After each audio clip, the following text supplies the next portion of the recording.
In this episode, we will witness a transformation of a unit that is so special because it's only 300,000 in the luxury address of Desa Park City. Mind-blowing? Let's go!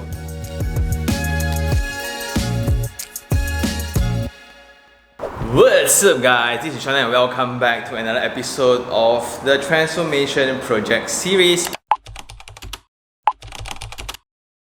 This one is going to be a little bit more different because we are now in Desa Park City, but this is an affordable home set as a requirement by the government imposed to the developer. So whenever a developer applies to develop a particular piece of land, there will be a lot of requirements imposed by the government. And this includes the requirement to provide affordable housing, low-cost housing, hospitals if needed, balai police, balai bomba, schools, fields, and etc. So most of the projects that you see, especially bigger ones, there will be needs to provide a lot of affordable homes, and this is one of them. And this is actually a Rumah PPA 1M, means it's only applicable to government servants. Well, now it's PPAM because no more 1. Let's get back to the video. And compared to the other projects that we have visited, this one is a little bit different because this is already undergoing the transformation. And I think it's also cool to let you guys see the work being done. So the process in between is the one that scares a lot of people. And it's going to be dusty, it's going to be messy, and it's really something to think about when you try to take up the renovation project yourself. If budget is the main constraint, then too bad, you will just need to bear through it. If you can afford it, right, I always think that it's wiser to get somebody to do it. Like the kitchen cabinet guy, the aircon guy, the fan and lighting guy, the curtain guy, the TV guy, the internet guy, the plumber guy, the plumbing guy, the developer and the effect teams. The coordination work between all of them is not an easy task. And how many weekends can you afford to work on your unit, right? So coming in from the main door, this will be the dining, then that will be the kitchen, and this will be the living space.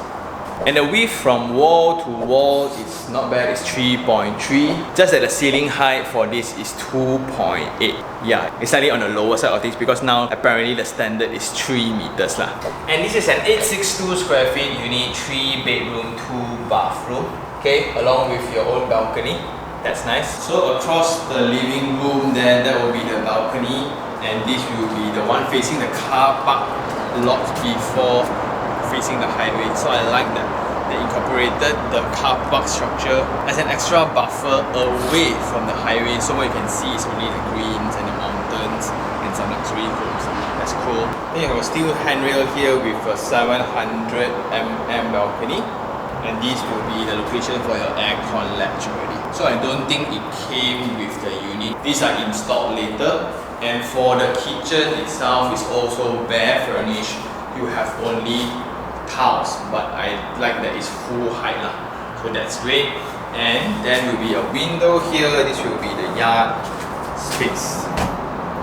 Nice. So just some observations. I see that there's a lot of wiring works involved because I think the lighting points provided by the developer is insufficient. Therefore, they actually pull a lot of wirings around to change the entire mood of the unit. And that's one of the key points. So this project is actually using shear wall as their main structure. So you will see some box up around, some tie beams just for the smaller parts. Okay? But what I like is this corridor width of 1.2 meters, that's nice. This will be the exact condition of the bathroom. Okay, full height wall tiles and shower, basin and WC by Johnson Swiss, that's nice.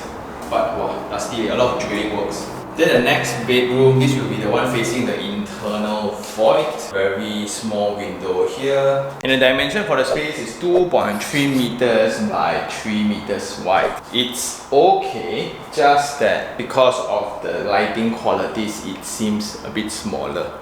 Then right opposite this will be the next bedroom where you have a bigger window facing the facade. So the lighting qualities will be way better. And here we can see the demonstration of the difference between aircon points provided versus not provided. Because there's actually more work to actually install an aircon within the room if the aircon points are not provided. So you can see an extension being done in terms of wiring. Then this aircon is actually installed here. Then the connection from the blower to the converter will be via this box up and going out to the balcony area.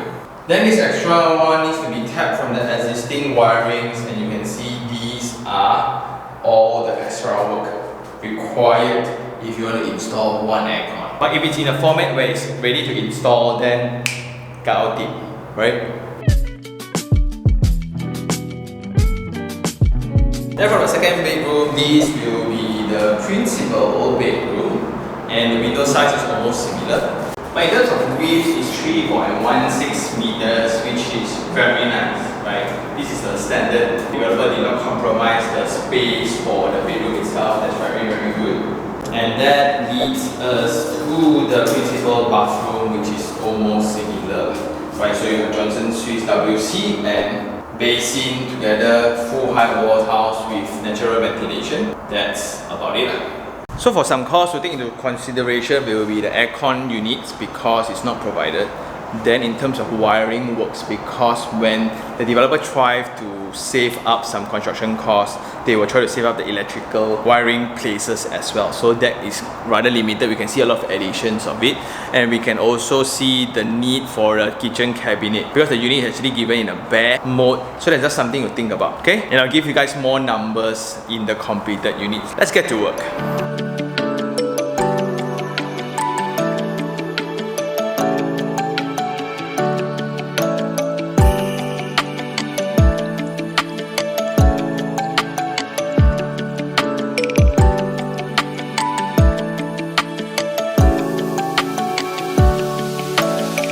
So welcome back, guys. So this is going to be a unit that went through the transformation, and let's go check it out. First, you will have the smart lock system. Nice. And going into the unit, wow, this is nice. So before we proceed further, the total cost of makeover is 45,000. And that might sound a lot, but actually that includes the kitchen cabinets, which is around 7,000-ish. Then you have the 4 aircons around, right? So all those are additional costs, including all the wiring that we see just now. And because the approach to this kind of requirement housing, right? Because it's only going to lose money for the developer. So it's only logical to just provide the basic, the minimum, just to get the project across, right? But in this particular project, like the bedroom width, we have seen 2.6 meters, but this is providing beyond that, which is very, very good instead. So not because it's a requirement by the government, they will just cut corners and provide the minimum. Actually, this developer provided way more, which is very, very rare. The selling price for this is 300,000, and the rental rate that is going up for a fully furnished unit like this is 2,007, which is amazing. Like, because like if you think you buy 300,000, your installment is going to be 1,000-ish only, and you rent out 2,007. Wow! But in accordance to my principle, you guys know I shall not elaborate here. Let's check out the unit further. So this design has a separate wallpaper and color scheme compared to the other one, but it's up to preference. So the team will have a template for you to choose from, and just so happen this is the best seller. Okay, check out the lights for the dining table. It really just sets the mood, and I like this little treatment here to address the beam. Then we have that design scheme again to break down that sheer wall design that is just massive in scale. And this particular owner also went almost all the way, where you have all these little dressy things as well.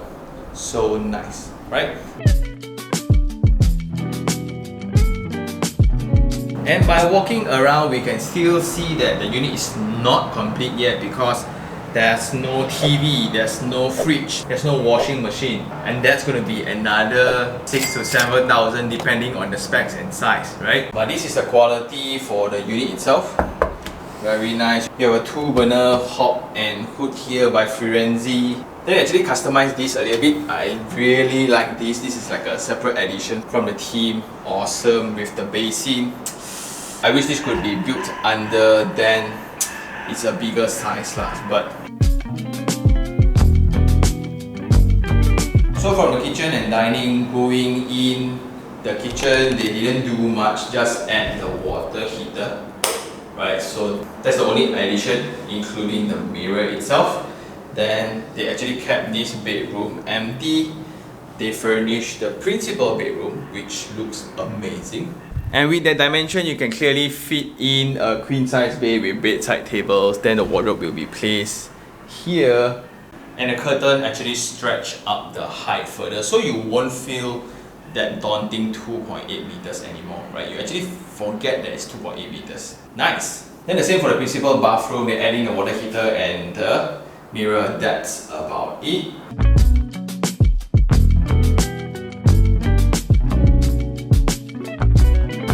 Then the owner also furnished the second bedroom here where you can fit in a queen size bed, wardrobe, and a small little table here, which is cool. I think you can try to fit in a study table, maybe you can, right? But then I like the view for this unit, that you can see the full height curtains.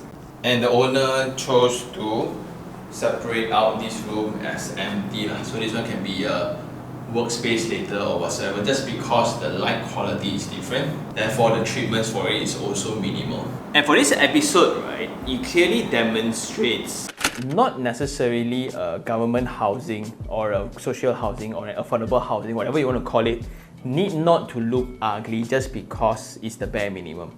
Like, it really depends on the integrity of the developer and how much budget they have and they allocated to the project itself. So you think about this Rumah PPA1M or PPAM, it's a really good thing to the government servants. Like, although they will still need to ballot, I think, because everybody would want. So the trick here is to choose the right projects at the right location, because in this particular location, the ceiling price for this project is 300,000, and with the returns is amazingly incredible, right? But right opposite is 1.2 million for the unit of the same size. Of course, there will be some difference in terms of the facilities and whatsoever, but in terms of accessibility, in terms of whether can you afford or whether can you get allocation to buy, is a whole different thing to talk about. So if you're a government servant today, you will still have a lot of benefit in terms of housing loan as well, in terms of allocation of such project as well. So be resourceful, and sooner or later you will get deals like that, right? Although you won't really get